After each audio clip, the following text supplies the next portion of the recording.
I-N-D-I-A-N-A, that's Indiana. Ballin' like Reggie Miller, that's Indiana. I put on for my state, that's Indiana. Watch me rep it in your face, that's Indiana. That's Indiana, that's Indiana.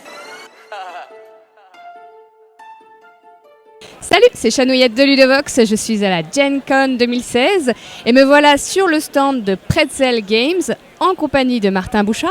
Bonjour. Bonjour. Comment ça va? Ça va bien, très bien.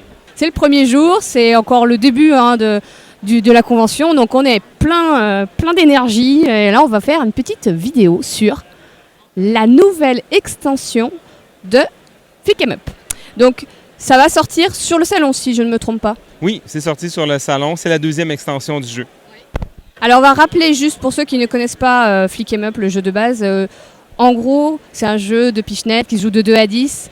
Est-ce que tu peux nous dire un peu comment ça marche? Oui, en gros, comme tu disais, c'est un jeu de pichenette, ça joue à 10 joueurs ou moins. En fait, ça peut même se jouer à 2 joueurs. On se sépare en équipes, peu importe qu'on soit un nombre pair, impair, on sépare les équipes, les bons, les méchants. On bouge avec un 10 de déplacement. On tire avec des petites balles comme ça ici. On essaie de faire tomber le clan adverse. À chaque fois, on perd des points de vie.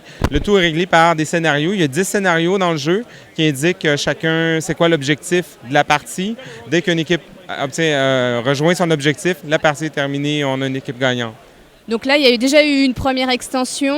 Elle apportait quoi déjà, cette première extension? La première extension apportait des chevaux sur lesquels les cow-boys pouvaient aller. Donc, on pouvait mettre les cow-boys directement sur les chevaux. Ils se déplaçaient plus rapidement sur les chevaux et il y avait une rampe aussi qui était ajoutée dans le jeu pour faire tomber les cow-boys des chevaux.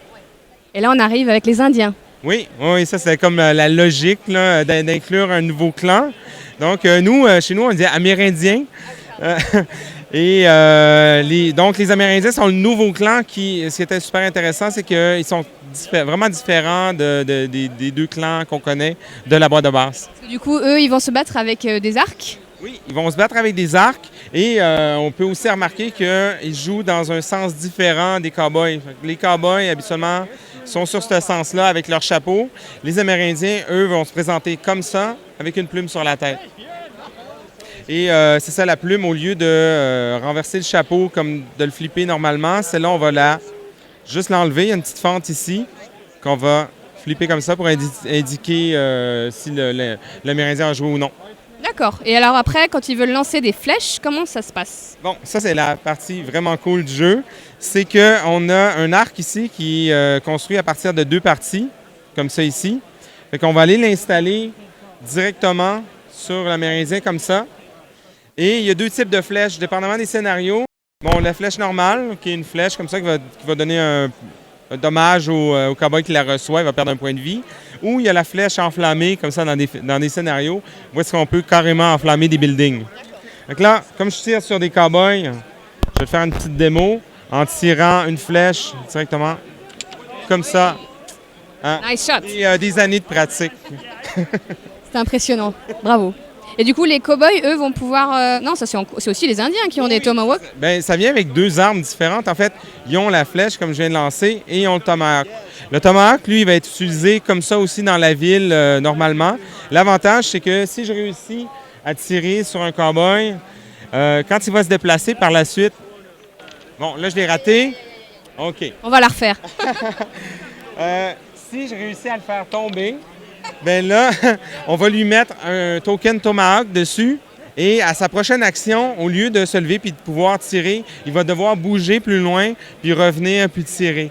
Fait que ça lui ajoute un peu de difficulté.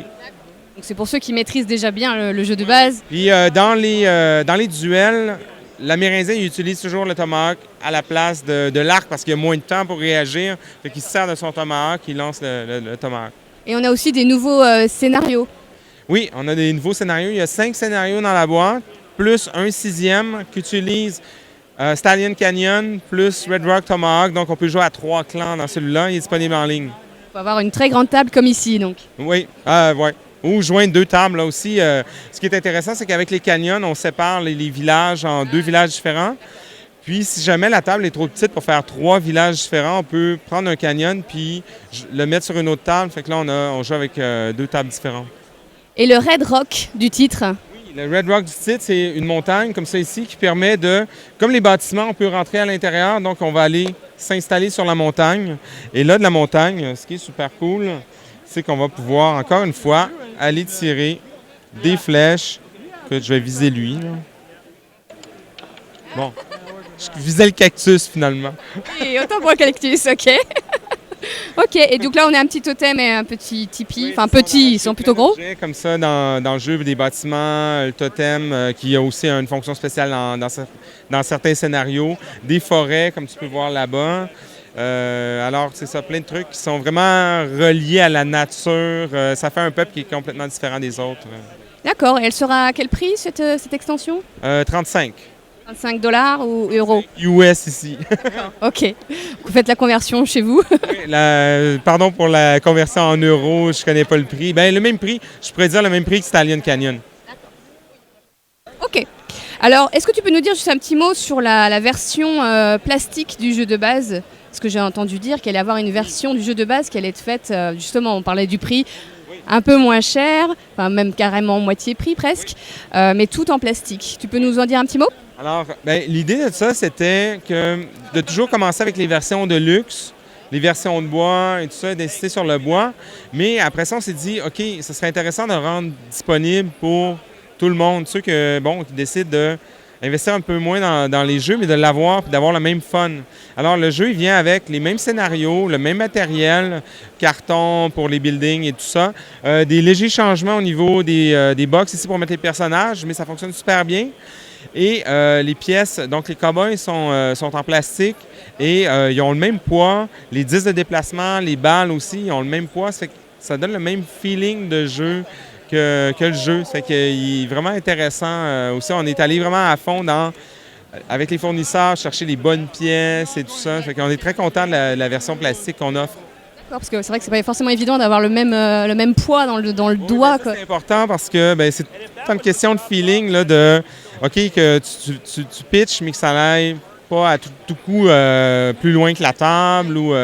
Fait qu'on a réussi vraiment à trouver les bonnes composantes de jeu pour réussir à procurer les mêmes sensations. Ok, super. Merci beaucoup. Martin, est-ce que tu veux rajouter quelque chose? Sur le salon peut-être? Sur le salon, on est super content d'être ici. Encore une fois, on a une bonne foule ici. C'est vraiment le fun de faire des démos sur des jeux géants. Puis que les gens nous suivent dans cette aventure-là parce que c'est un pari qu'on prenait l'année passée avec Flick 'em Up. Puis là, on voit que ça a grossi et grossi. Fait que juste remercier les gens de nous suivre. Que du bonheur. Ok, merci beaucoup Martin. Merci à toi. À bientôt sur Ludovox. INDIANA, that's Indiana. Ballin' like Reggie Miller, that's Indiana. I put on for my state, that's Indiana. Watch me rep it in your face, that's Indiana. That's Indiana, that's Indiana.